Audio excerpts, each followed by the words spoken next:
Hi friends, welcome to lucky Lakshmi channel. అందరూ బాగున్నారండి? నేను కూడా బాగున్నాను. ముందుగా అందరికీ మహాశివరాత్రి శుభాకాంక్షలు అండి. ముల్లంగి పచ్చడి చేస్తున్నానండి. దానికి కావాల్సిన పదార్థాలు తయారు చేసే విధానం చూపిస్తాను చూడండి.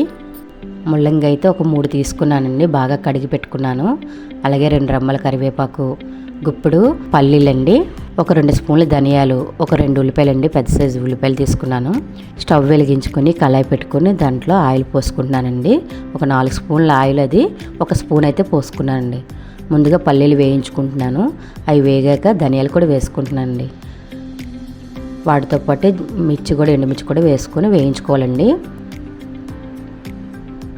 జీలకర్ర కూడా వేసేసుకుని, కరివేపాకు కూడా వేసేసుకుని కొంచెం దూరగా వేయించి తీసుకోవాలండి. మంచి కలర్ వచ్చాక ఒక ప్లేట్లో వేసుకుంటున్నాను అండి. ఇది చల్లార్చుకోవాలి ముందుగా. అదే కళాయిలో ఇప్పుడు మనం ముల్లంగిని కట్ చేసి పెట్టుకున్నాం కదండి, అవి కూడా వేసుకొని, అవి వేగుతున్నప్పుడు పసుపు వేసుకొని బాగా కలుపుకోవాలండి. హై ఫ్లేమ్లో పెట్టే వేయించుకోండి దగ్గరుండి. ఎందుకంటే పసుపు ముక్కలు పట్టేటట్లు కలుపుకోవాలండి. ఇప్పుడు ఉల్లిపాయ కట్ చేసి పెట్టుకున్నాం కదండి, అది కూడా వేసుకొని, అది వేగేటప్పుడు రుచికి తగ్గ సాల్ట్ కూడా వేసుకోండి.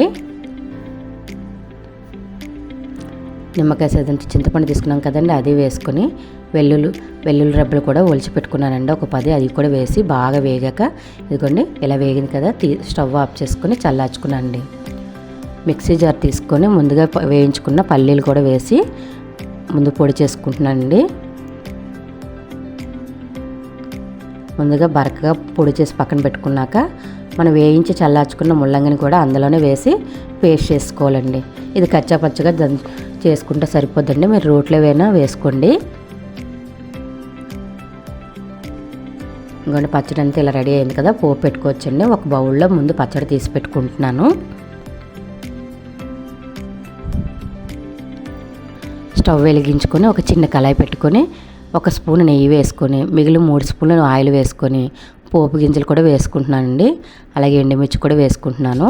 కరివేపాకు కూడా వేసేసి చిటపట్లు ఆడుతున్నప్పుడు ఇంగువ కూడా 1 స్పూన్ వేసుకొని పోపుని బాగా కలుపుకొని దోరగా, చూడండి పోపుని ఎంత బాగా పెట్టుకుంటే టేస్ట్ అంత బాగుంటుందండి పచ్చడి.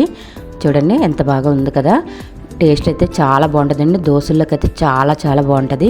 ఇడ్లీ, దోశ, రైస్లోకి కూడా వేడి రైస్లో పెట్టుకొని కొద్దిగా నెయ్యి వేసుకుని తింటే ఇంకా అదిరిపోతుందండి. ఈ వీడియో నచ్చితే లైక్ ఇవ్వండి. కొత్తవారు ఎవరైనా చూస్తుంటే సబ్స్క్రైబ్ చేసుకోండి. మీకోసం కూడా పెడుతున్నాను, తినేసి వెళ్ళండి. Bye friends.